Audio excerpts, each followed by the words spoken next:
Welcome back to another episode of Fire Apparatus Emergency Equipment, the Apparatus Workshop.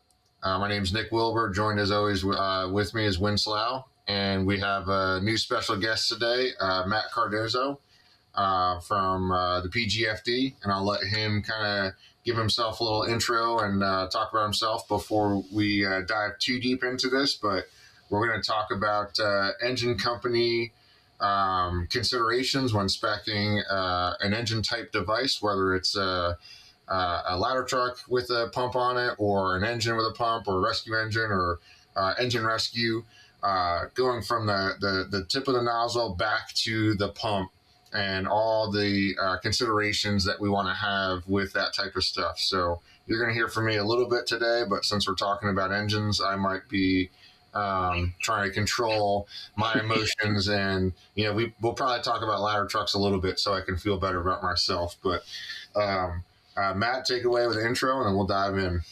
Yeah, thanks, Nick. Happy to be here. Nick Wynn having me on the podcast here. My name is Matt Cardozo. I am currently a lieutenant in Prince George's County. I've been there for close to 15 years now. Started as a volunteer in College Park there with Nick, and then got hired on the career side 4 years later. So it's maybe, dang, Nick, I guess it's closer to 18 years now. It doesn't feel like it, but yeah. But yeah, been involved in the engine company pretty much my entire time. Had some truck experience throughout my career. It's not as fun. So, I'm always happy to talk about engine work, hose and nozzles and appliances with anybody. So I'm really happy to be here to talk to you guys about some of the speccing that goes into the engine company. And like you said, even combination equipment that we see all the time now, and where and how hose fits into these sort of complex fire apparatus these days. Yeah, so we'll start off. I think the basis of this podcast and the thought process. There's a lot of education and research and studies being done. Obviously UL, FSRI, like huge push of research and data out to the fire service now for us to use and to kind of better prepare ourselves and change our tactics. And there's been a growing discussion about the NFPA 150 gallon per minute minimum flow, and the conversion or the thought of going from the 1 3/4 down to the true dimensional. And now there's even a big push down to the 1.5 inch, and that battle for, big water down to fast water and getting the water to the scene quicker.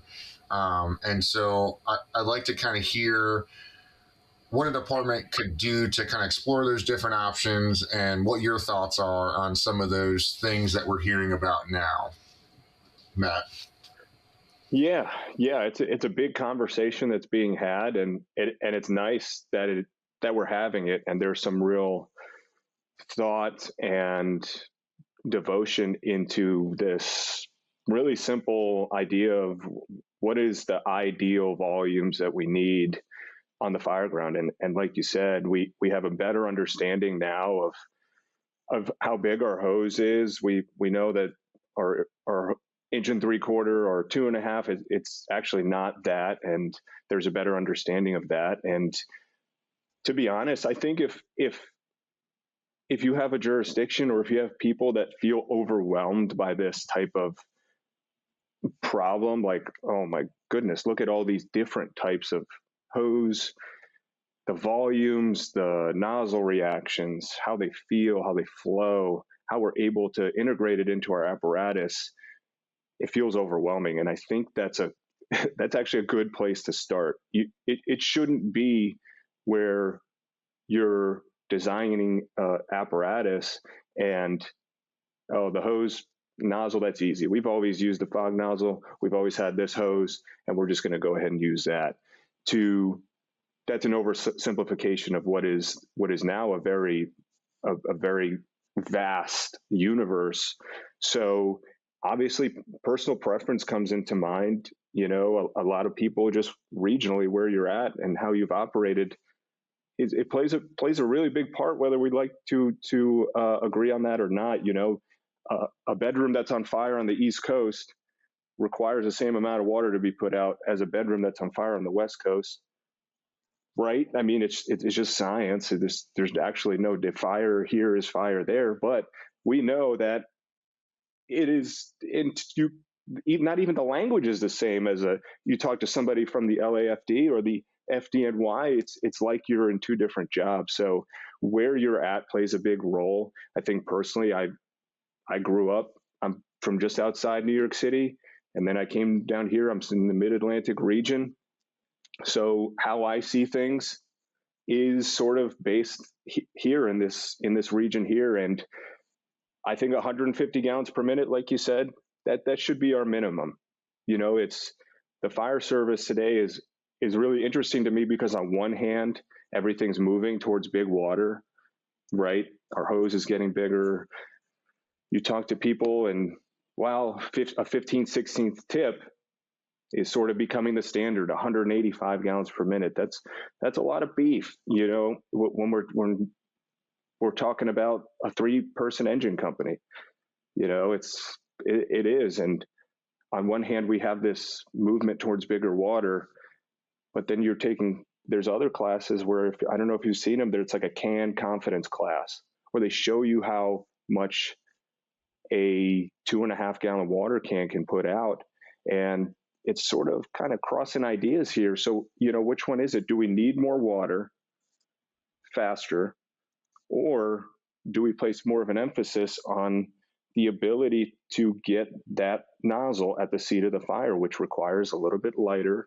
It requires a little bit more rigidity in our hose, which means it needs to probably be a little bit smaller. It means maybe we need a little bit more pressure on our nozzle. So our low pressure nozzles, maybe a 75 PSI nozzle isn't so bad, so there's a discussion to be had about, all right, on paper, sure, 185 gallons per minute is great. Everyone would love to have 185 gallons per minute at the seat of the fire. But Nick, now you're at the training academy. I was at the training academy too. If I put 185 gallons per minute out of a 1.88 inch and 3/4 hose with it's close to 80 pounds nozzle reaction, someone is opening the line, and what are they doing about 15 seconds later? Half bail, full closed, reset, get it out in front of you, open it. So your 185 on paper turns out to be 120 over the course of 5 minutes because we're half bailing, we're shutting. Now, granted, that is a technique issue. It's a training issue, sure, but are we setting our people up to not flow what we think we're flowing? If you did put a 160 at 50 PSI combination nozzle on 1.5 inches, it doesn't take much technique to open that line and keep it open. So your 160 is it's actually 160, and you're able to place it where you need to and move it while flowing, which isn't as important as total volume. So it is a very big discussion, and I wish it was as simple as, yep, 150 is the answer, buy this hose, but you really have to take into account your department, where you're operating, the types of buildings that you have, the culture that you have within it, what the mindset is. When you envision, you ask a chief, when you think about your primary line, what does that look like? Is it 1 3/4 inches? Where is it sitting on the apparatus? Is it a cross lay? Is it coming off the rear? Where are the discharges? How high is the hose bed? What kind of tanks are we using? What kind of pump do you have? And what starts as a simple question of, what do we want to flow? Is it 150 or is it 185? It becomes, oh my goodness, now we've actually spent 6 hours speccing a fire engine and we still don't have the answer. So it does, like you say, it starts at the tip, right? And you sort of do have to work your way back. And I think that's the right process. Instead of saying, we want, this engine to look like this because it's going to look the same as our other engine, and then we'll figure out the hose from there. I think that's a bit backwards, and we should be starting with the tip, the flow, the nozzle, the hose, the discharges, the hose bed, dividers, tank, pump, and from there, everything else. Obviously, the conversation changes if the primary function isn't to put out fire. Like you said, if it's a quench or a rescue engine or stuff like that, then that conversation changes a little bit. But for a true fire suppression, I should start at the tip. Yeah, I mean, I think you're right. You're building a system, right? So that system involves everything, and starting with the nozzle and evaluating all of that, and it really continues back into how we're going to supply it. So now you've gone from an 1 3/4 hand line and a 7/8 or 15/16 tip to, well, we're going to put 3-inch on it. Are we going to put 4-inch? Are we going to put 5-inch? How many intakes? How many discharges are we going to have on this fire truck? Can we over discharge a fire truck and under intake it? Sure. So it's that whole big system of, and it's got to start on a fireground. I think any truck we build has to start on a fireground, or any system for what you're setting up with hand lines and things. Same thing. It's a fireground. What is our target flow for the majority of the buildings in our area, and how do we set our fire engines up to match or to handle that? And you're right. You have to look at every little bit of that. So we talked about the training academy the other day. It's like a weird thought process, like, in the Northern Virginia region, and it kind of extends over into the COG and the Prince George's and Montgomery. We start saying, like, hey, first due engine is going to deploy that attack line.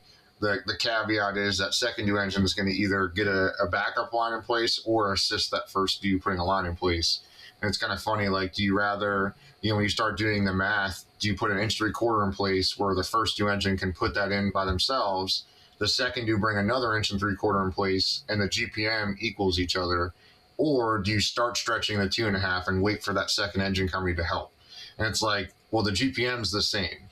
So then you have to start breaking it down past that to what's my, reach penetration, what's the volume of fire? Do I need to get that 2.5 where you have that larger volume stream that has, the ability to make it past all the heat in this larger open space to get to the seat of the fire and make it knock?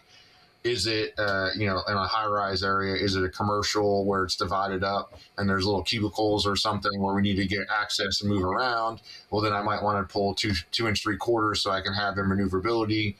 So there's a lot of those things there. And I think, for these more rural areas that have staffing issues, it's a tough call because you don't necessarily have a second due engine right behind you. You also don't have the ability to staff a lot of people, so pulling a big line might not be something that's easy. And then they have the other added on concern of water. Where's the water coming from? So for me and Matt, you alluded to, and I kind of talked about it a little bit, but it's that tank size. Like if I'm doing a 185 versus 160 versus 150, or now the 130, if I'm doing 130 gallons a minute, we've talked about this in many podcasts, like water is time. So now the time that I can last on 130 is way longer than I can on 185. But is half of that going to evaporate away on a larger volume of fire? So you have to find that middle ground where staffing, where flow, where fire environment, or your target hazards in your area are all going to kind of mash up into a point where you're not setting your people up for failure either. And it goes back to that training part, right? Am I going to go inside of a door and flow water into smoke in a superheated environment to start cooling it right away? Or am I going to go all the way through and open it once I see fire? Because those are two different requirements for water too, because if I get a flashover, I need a lot of water to kind of start cooling that down if I didn't cool on my way in. Right. So,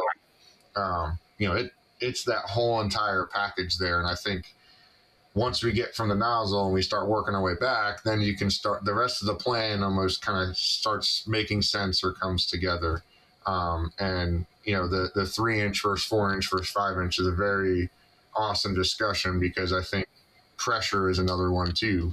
What other things are you doing? Are you charging standpipe connections? Are you supplying master streams for aerial devices? We saw this in Cedarburg, Wisconsin the other day when I was doing some training. They had a 5-inch or 2 3-inch inlets, and it was actually better for them to use a 2 3-inch inlets because 1,000 GPM, for them to get the pressure at the nozzle that they wanted, they're going to go up towards the 200 PSI range, because again, you're going up 75, 80 feet on a tower ladder, and you're doing that whole extension, all the piping, you're fighting that friction loss. It takes quite a bit of pressure to overcome a lot of that stuff. So that 5-inch that's only meant for 200 psi is not necessarily the thought, because that's a volume line, not a pressure line. And I think that can translate down to the hand lines as well, for sure. So I think when we talk about the tip, we kind of talked about some of the tips, some of the flows out there.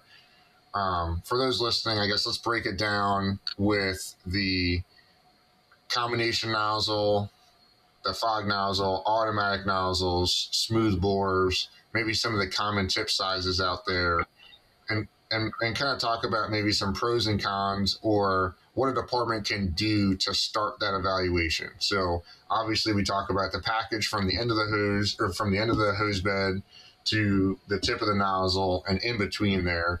I'm a department that is getting ready to spec an engine, or has a new-ish engine, and I want to kind of evaluate that package. What are some things that you would recommend for a department to get started?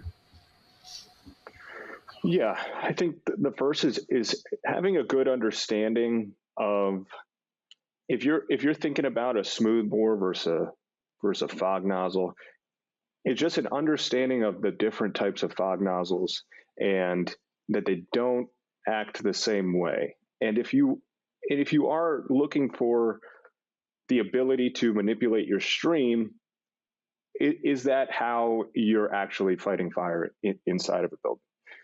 And the reason I say that is because, I'll use my jurisdiction for example, is we do have fixed rate fog nozzles, but we very rarely, outside of hydraulically ventilating, teach to firefight in anything but a straight stream.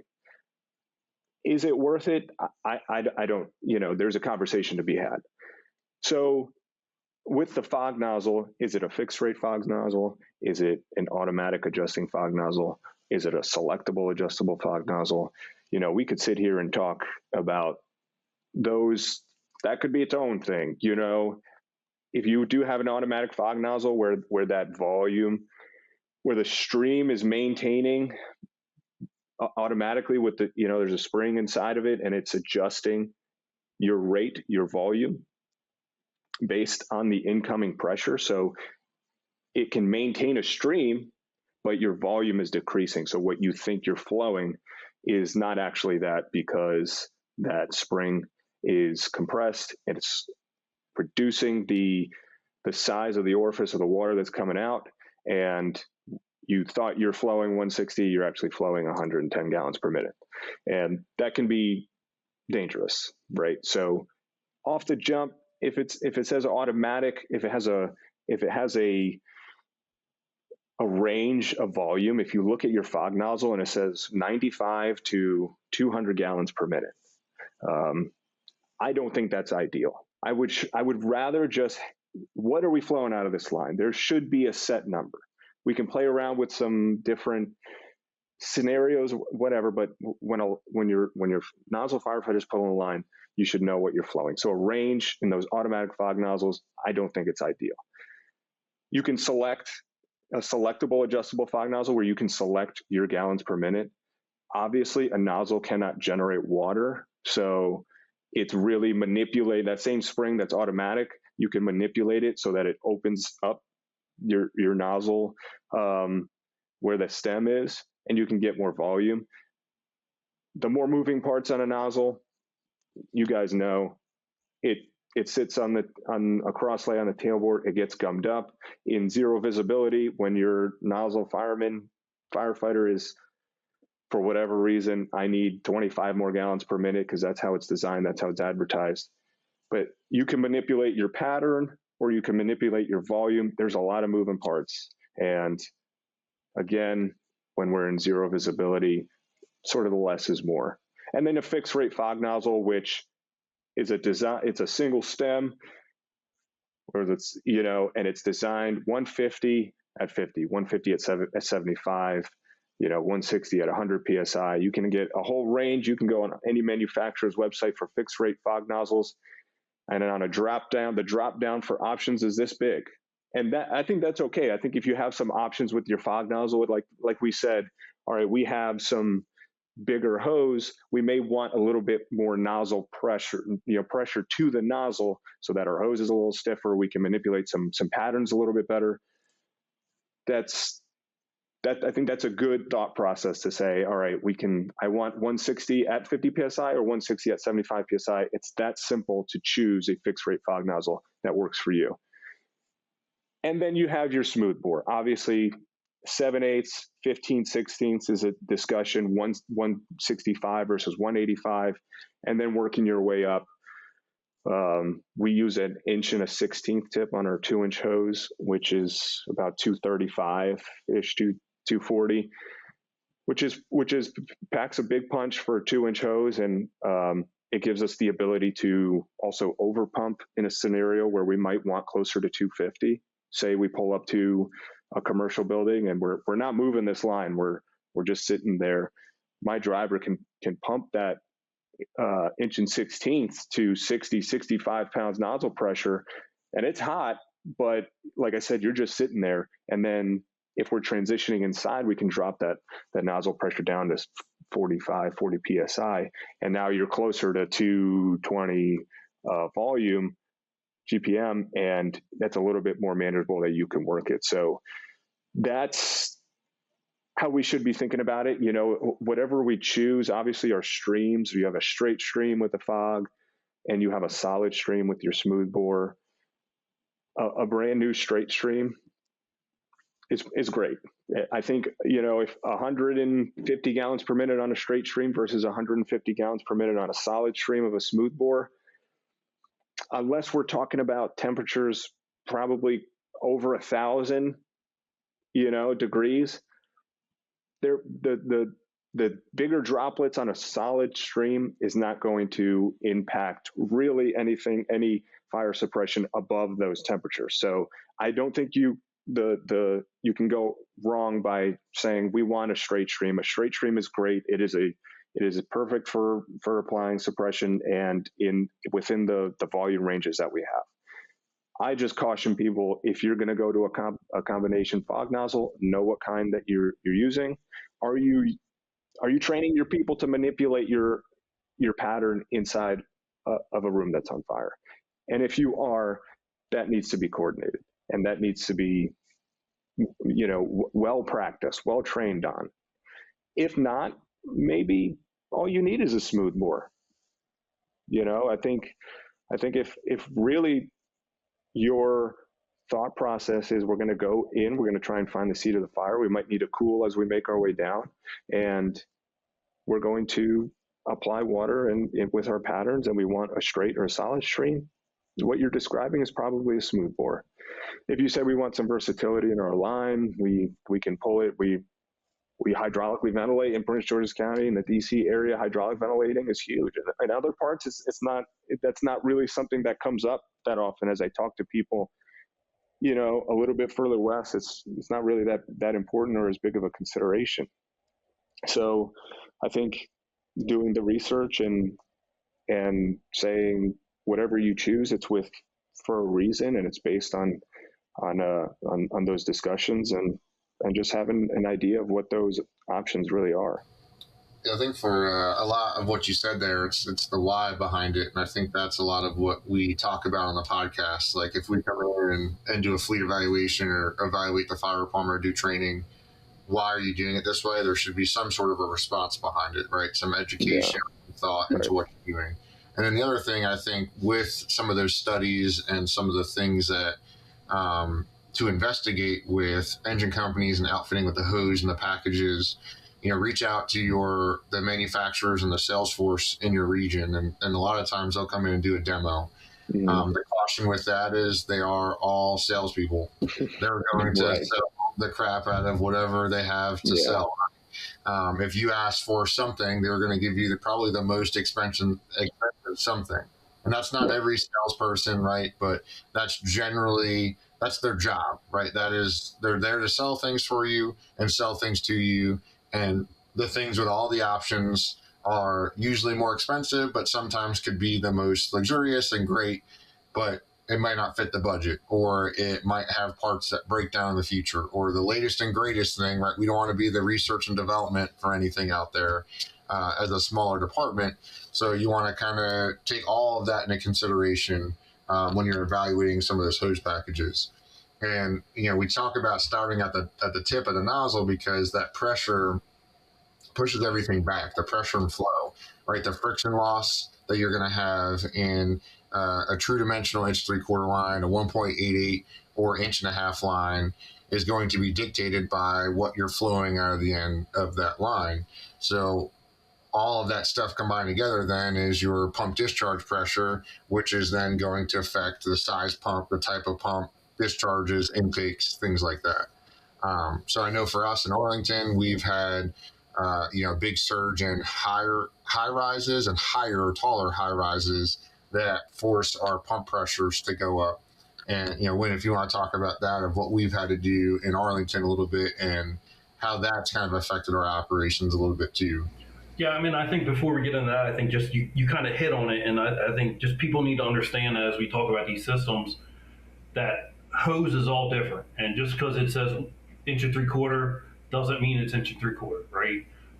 Every brand has 8 different types of 1.75", and you really need to look at that because a 15/16 paired with a true internal diameter 1.75" probably is not going to have the characteristics that you want it to have because you're not getting enough water through that hose line.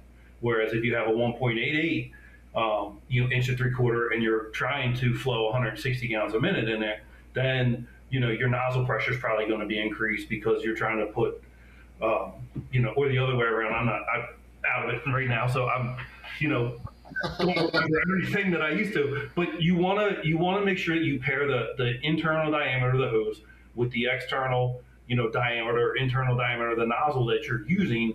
And make sure that it's right. And don't just try things in a parking lot. Make sure you put them in a burn building. Something might flow really, really well in a parking lot, but based on the nozzle that you have, when you put it in a burn building, it might not have the back pressure that allows that nozzle to whip around. It might kink and start to flail. It might kink the hose as you go around a corner. And something as simple as either increasing or decreasing that hand line or increasing and decreasing the nozzle tip or the flow on a help me here with what's the type of nozzle that just flows one thing? Solid string or smooth bore? Not a smooth bore, the fixed gallonage nozzle. I'm sorry. Fixed gallon fault nozzle. If you just change the tip out from 165 at 50, maybe even going to the 165 at 75, like Matt talked about, makes a difference. So I think you need to understand that. Some of the things that we've noticed in Arlington and have made us change, and I'm sure that there are plenty of other places, is that our buildings continue to go higher. And where we work, it's this weird. We're in this little bit of a funky place where our buildings are not high enough to really worry about going into like a 2 or a 3 stage pump, but they're too high to stay with where we were with what we were doing. Where 4-inch, even though we had a TAC 4-inch, where the pressures could be higher, we still found that our pressures to supply the top floor of buildings with pressure reducing valves and things like that, and especially on the lower floors, became really, really high. So that made us change tactics, and we've gone away from 4-inch back to 3-inch. We've had to change our pumps to ensure that the valves that we're putting and ensure that the valves that we're putting, attaching to the pumps can handle the 350, 375 psi worth of pressure that we're going to have. And that's, it's really important to, again, understand what that flow is that you're trying to do as you go and design a pump. Because if you take the standard valve that a majority of the manufacturers use for the pumps, it's only rated at 250 psi. And if you need to go above that, then you need to start thinking about, all right, well, what are we going to do? Same thing, when you're putting out 300, 400 psi out of a hand line, you have to think about what that hand line is going to do if something goes wrong, right? Especially high-rise buildings, glass breaks, falls down, severs the hand line, or not the hand line, but the supply line. So how are you going to tie it off? How are you going to protect people? So again, we have structure built into our pump house that allows us to tie that back to the pump panel with hooks and everything like that. So, again, it's understanding that total flow, and that, again, not only flow, but the pressure that's going to be required to get to that flow, and then building and kind of prepping your apparatus like that. So, that's kind of a long-winded version there, but and my normal all over the place. But again, it's like we started out. Again, the mission of the vehicle, and then what you need that to do. So we need to flow. Hey, we need to flow this out of here. But in order to do that, we need to do this as well. So if you're using 1 3/4 as your standpipe racks, which we still are. I mean, for a majority of the buildings that we go to, the more isolated, rooms, cubicles, things like that. 1 3/4 can potentially be fine as long as you understand it, but you have to, the pressure required for that 1 3/4 to flow, 165 gallons a minute is a whole lot more than the pressure required for that 2.5 to flow 265 gallons a minute. So, what do you want to do there, and then how do you want to get it there? And then again, you still, even with that, when you have pressure reducing valves and high floors, you have to understand how the pressure reducing valves work and what you're really trying to do, on the system. And it goes a little bit beyond, the handline nozzle, and it goes back to how that valve operates and works. But, again, it's having that understanding of everything that goes on at the fireground. There's heat of fire, and bringing it back to how you're going to design your fire truck. Yeah, I think the extra pressure, different size pumps, things like that. And I think, most are aware of this, but if they're not, covering this, we see a lot of 2,000 gallon per minute pumps out there. It's pretty much the standard. And remembering that that's from a draft. So, knowing that a 1,500 GPM pump can still pump 2,000, 2,100, 2,200 gallons of water from a positive water source. A water supply thought process is also there.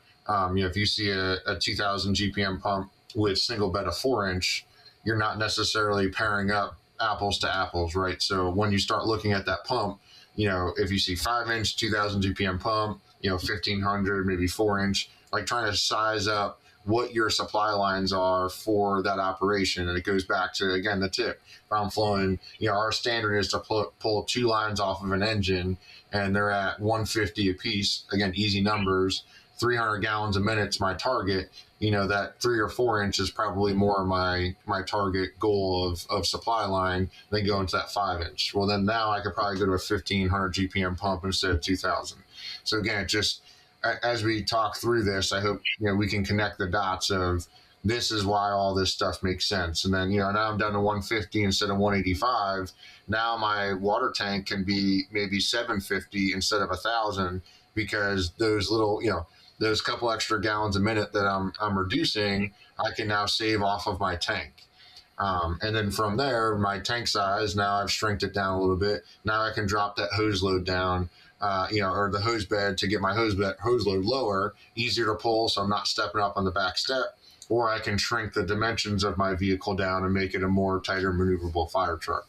And then it goes back to staffing, right? If we have 3 people, 4 people available, if you go and spec a fire truck that is going to flow 1.5 inch line with 130 gallons a minute, and then you put an 8-person cab on there for staffing, you're kind of sending mixed signals there, right? Do we have the staffing to get a larger line in there quicker, or do we a light staff fire department or fire station that requires us to maybe shrink the line to be able to get a quick water in there, and it can't be a large volume? So I think that all of that stuff kind of plays into that same, I guess, total think about that. One thing I want to kind of throw out there is, Wynn and I have talked about this a little bit, and it goes across every type of fire truck, but I think for an engine company, there's a lot of information out there, and this is going to be a kind of a 2-part thing, and I'll throw it to Matt first, and then Wynn can pick it up after. But do you think that the plumbing, the routing of discharges, where pressure is being read, and a lot of the things that are being pulled to light now, is it possible with all of that stuff to overspec a fire truck or get too deep into the numbers or the nitty gritty of all that when we start specing plumbing and fire things? And yes or no answer, obviously, and kind of maybe some explanation. And then what maybe the high point would be for you to consider, or advice for somebody that has all this information thrown at them so they don't get lost in the shuffle and miss a really important thing on the other side, I guess. So I'll throw that to Matt first, and then Wynn can pick it up after. Yeah, I think that's a great question. And it's something that I've thought about too. Like, man, can we get into some weeds in some of these details? And I think ultimately the answer is yes. When it comes to the actual final product, and the final product is putting out a fire, right? Do I think it's important to have these conversations and do the research and understanding a little bit more about, like you said, plumbing and where your pressure pickups are, and this, how they're being routed, and what is the pump panel look like? And yes, it can be a little bit overwhelming. I think the work does need to be done. The way that I think about it is, when I first started pumping a fire engine, and this was, back in, I was 18, 19 years old, a lot of, when it came to pumping a fire engine, basically a simple relay operation where I'm the pumper at a hydrant and I'm pumping the attack pumper. I'm sure, Nick, you remember this, the thing that was always quoted to me is 50 if you see them, 100 if you don't. Yep. Right? That means, like, if I can see the attack pumper, I'm sending them 50 PSI. If I can't see them because they're around a corner or so far away, send them 100 PSI. And that was sort of like the cheat code of supplying an attack pumper. And as I started learning, as I started, pumping a couple more fires, and I said to myself, I can't do this. I'm better than something that sounds like it came off a fortune cookie. Like, I'm going to do the math. I'm going to do the calculations. And all these calculations, I'm going to memorize my Q factors and friction loss, studying water. And I loved it. And as I did my calculations, I started finding out that if I was within 200-300 feet of a pumper, I was like 40 PSI, 45, 55. And if they were further away, if they were 800 feet or whatever, real far away, it was closer to 100, 110.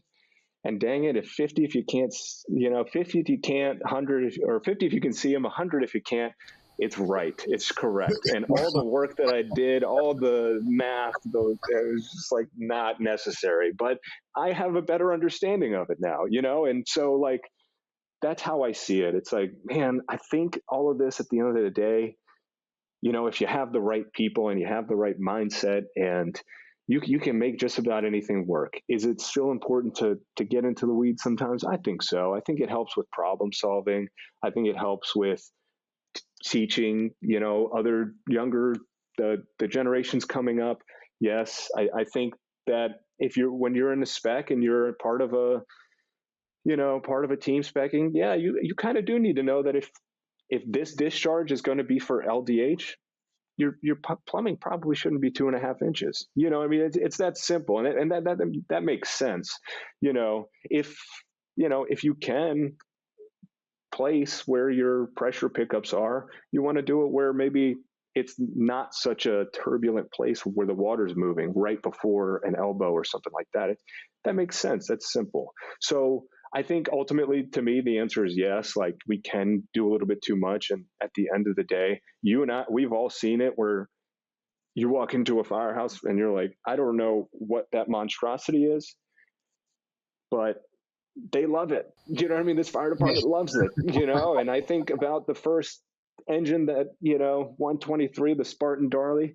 I saw pictures of that pump panel Jeez, what a mess, but I love that thing. I think about that pump panel often, and so like, and we put out fires with it. So I don't care what the plumbing is. What does that matter to me? Like it is what it is. And so I think it's good to get this information to listen to the people who are smart on this stuff. But at the end of the day, no, I think if you have the right people and you have the right mindset, you can do a lot with some less than maybe ideal. I think we can always find something that isn't the most efficient or whatever, but that's my take on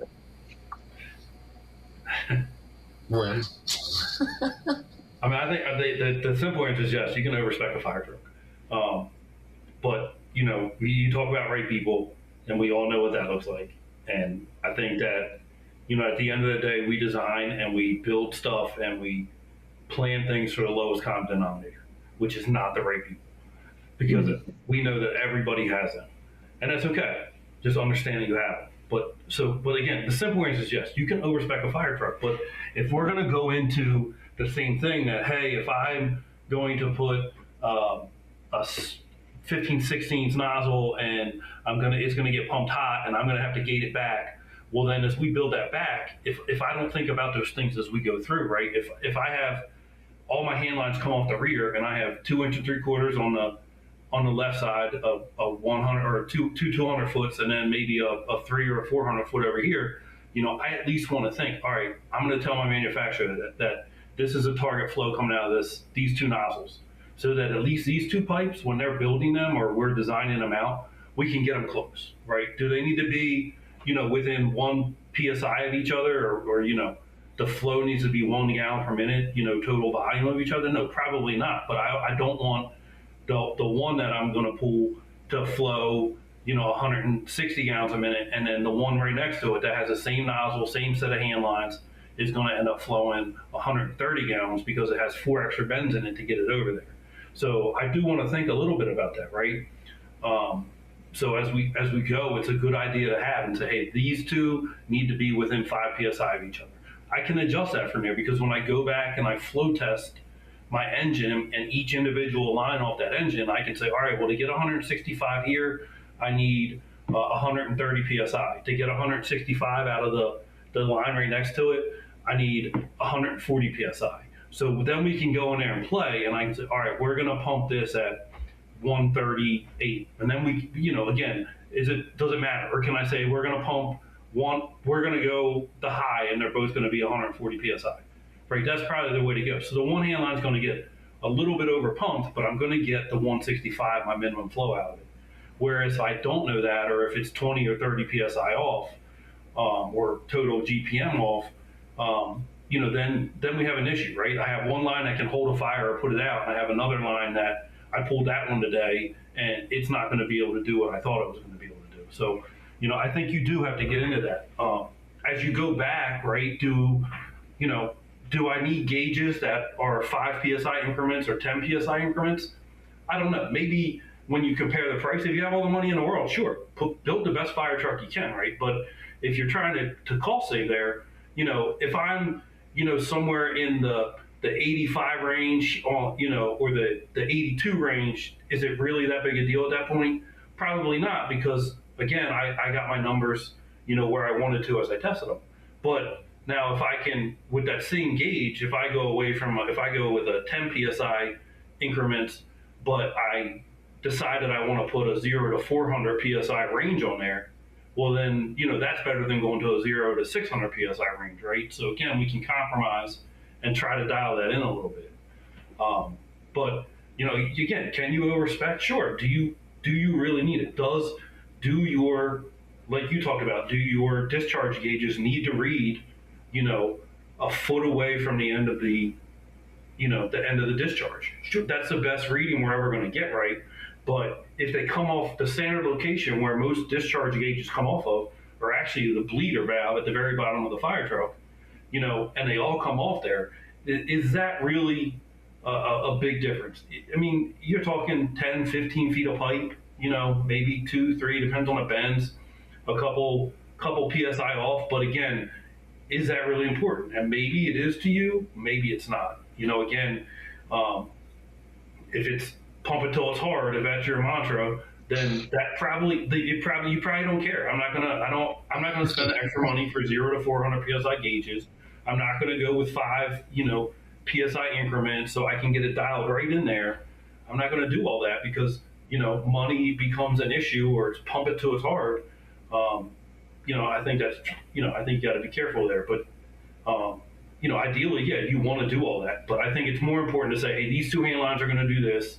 This hand line over here is going to flow, but it's a 2.5. So again, maybe I want 3-inch piping to this versus the 2-inch piping going to my 1 3/4. Same thing, right? If I have a 400-foot 1 3/4 over here, it's really going to be the same piping as a 200. It's just going to get more pressure put through it. Same, but if it's going to get more pressure put through it, do I want to bump that up to a 2.5 versus a 2-inch pipe? So it is hard to say. Like, yes, you can, and I think I'm overcomplicating and overspecking this conversation that we're having right here. But it's all relative. But I think you can, right? And then it even goes back, right? All right, I'm going to have a front discharge, I'm going to have 3 cross lays, and I'm going to have 4 hand lines off the rear, but I'm only going to put 2 side intakes on it. Well, guess what? You're never going to get enough water for all that. So what's the point, right? Just put 2 hand lines on it and call it a day. So I think that you need to understand how you intake your fire truck and what those intakes mean for your discharges, right? And I think Dennis Laguerre had a really good explanation for every auxiliary inlet. So every 2.5 inlet you have on it, it's 1 discharge that you can put off of it. If you have a large diameter, so you have the 2 side inlets, there's 4 more. So each large diameter is 2 discharges. You put a front and a rear on it, then we can continue to add to it. But to have that understanding of what it does or how you get water in to get water out, I think is important. And, again, you talk about overspec, and we can also underspec a fire truck just by doing it. Hey, we're going to put all these discharges on it because it's just like ground ladders. Fire company next door has, 315 feet. I'm going to go 316. I added another inch onto my, I put bigger feet on my 16-footer, so it's 16.2. They have 2 cross lays. I'm going to put 3 on. But I think it really is understanding that of what you're trying to do and to build the fire truck properly. So. And I think going with that, there's 3 things that come to mind is training, testing, and cost. So training, we talked about it with the fog nozzle versus smooth bore a little bit earlier. Like, what are your tactics to flow? Now we go back to that lowest common denominator. Like most in our region now, most fire trucks you see, there's a rookie riding that fire truck right back step line position, right, between Arlington, Fairfax, Alexandria, DC I'm not as familiar with. There's a little bit, of rookiness there, but for in our Northern Virginia region, we're hiring so many and replacing the people retiring and trying to, get better work schedules and things like that, that the majority of the people riding that back step spot are young. And so that's why Arlington went with a smooth bore, less training, right? That's just really going to that lowest common denominator.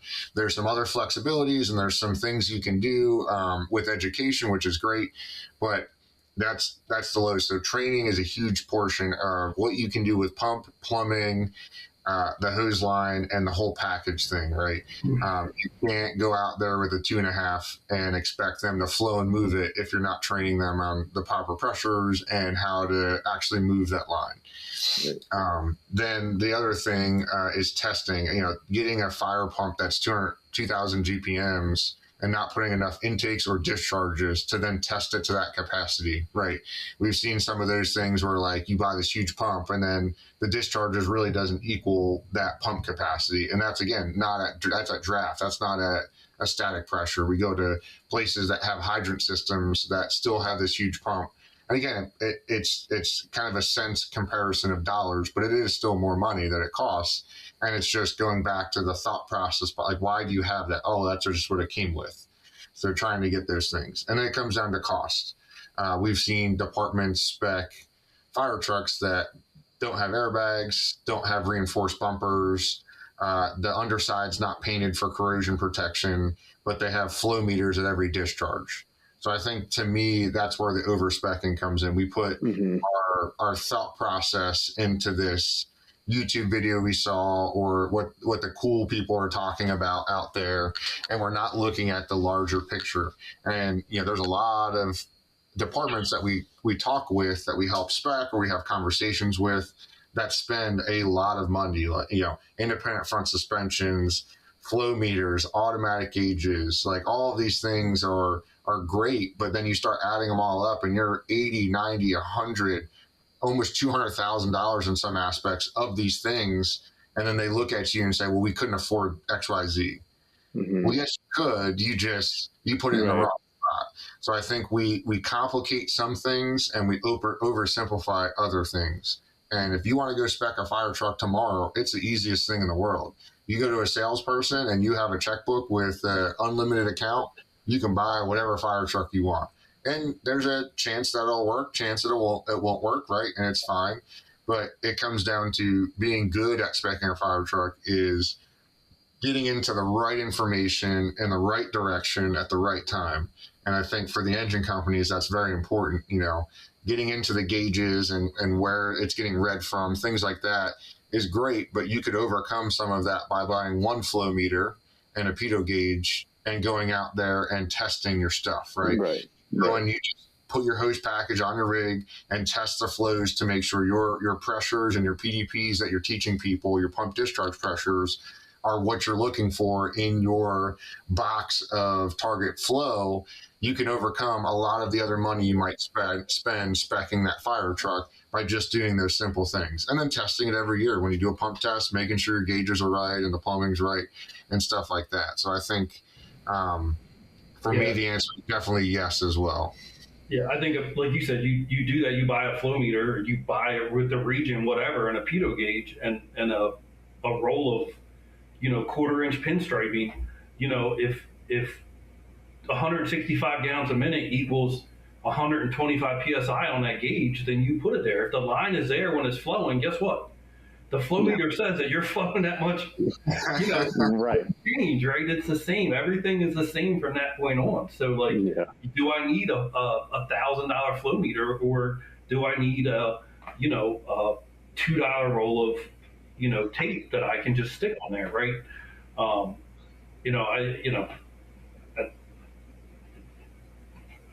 It's a system, but it's a system, right? You know that because you have the same nozzle. You have, in the 200-foot hand line, you have 4 sections of the same hose, right? You're not mix matching. You don't have an inch in 1.88 and a 1.75-inch hose in there. Again, not that that's a huge difference, but it's the same hose, the same manufacturer, because we know manufacturers' friction loss is different in everything that we do. If you have that system all the way back, then you can do that. You can cut back on some of those things, right? Is it super important that I have 5 psi increments when I mark where that is every time? Again, it goes back to just doing the right hose, or doing the right, following that system and building your fire truck based on the system that you designed to put fire out in your neighborhood. And it's different for everybody. Yeah. And I think length of hose comes into that too. And we've talked about that before, making sure we have a long enough line for the hazard we're facing and all of that stuff too. And we talked about cross lays and front bumpers and all the different places you can do it too. But that's a whole different. That's a whole different podcast too. That is. But the only one other thing I want to mention, as we talked about piping and things like that, and then I want to kind of wrap it up with closing thoughts from each of you guys, and especially Matt, our guest today, was when we talk about piping and friction loss and pressures out of the back, I think it's important to identify flows as well. Because I think, when you've had some of this experience where you go and we're testing flows out of some of the discharges GPM wise, and they vary between different pipings and things like that. It goes back to a little bit of pressure, right? But if we're going to have a 2.5 or some sort of a portable master stream device off of a discharge, or we're looking to supply a a ladder pipe or something like that, making sure our flows are also in the same range, and speccing a minimum flow coming out of that discharge. Right. I think that's the key is, again, you understand what you're trying to do with that, and you tell the manufacturer, this is what I need. These two dischargers are flowing 1.75 inches. So I want them piped at least 2 inch, right? If that's all I'm going to do out of it, then 2 inch is probably fine, provided I understand the friction loss, things like that. If you are, you're going to have a 2.5, then I probably want that obviously I want it at least 2.5 inch piping, probably 3. Same thing, if I know that coming off the rear, I'm going to have a pre-connected, or I know that I'm going to hook my, small 500 GPM monitor into that, then again, I want to plan for that. Coming off the side, but even some of that goes back to, you have to go back to the ball valve too that you're putting in there. What does that ball valve allow you to flow? Is it a 2.5 that's gated down in the ball to even smaller? Does that 2.5 inch ball valve only really let you get 250 GPM out of it when you need 300? So again, it's digging back into that, and what do the individual components allow you to do? Do I need a 4-inch pipe if a 2.5 inch full flow ball valve and 3-inch piping allows me to flow 500 or 1,000 gallons a minute out of it? Probably not. So again, you can kind of plan all that out. Same thing if you have a front discharge, how do you operate? Is it just for a front hand line, or is there potential where you're going to be in line pumping to a tanker down the road? Well, if I'm pumping to a tanker down the road, then that piping that's coming up to that 1.75 inch hand line probably needs to be at least 2.5, and then we can gate it down on the bumper. So again, having that understanding, Nick, like you said, of the GPM or the total flow that you're looking for out of each one allows you to build it, and allows the engineers designing the pump to do that properly as well. So I think I zoom out and I'll simplify a lot of what these two engine nerds said for most of this podcast. And I think if you can identify the mission and what you want it to do, and write it in the simplest terms to that manufacturer, that's what you can hold them accountable to. I think when we go into the depths of what size piping and things like that, we can, if we don't know what we're talking about, we can mess something up and it falls back on us. Or if I say I want this discharge to flow 500 gallons a minute at 70 psi, that puts it back on that manufacturer to then go and design that. It goes back to motors and transmissions.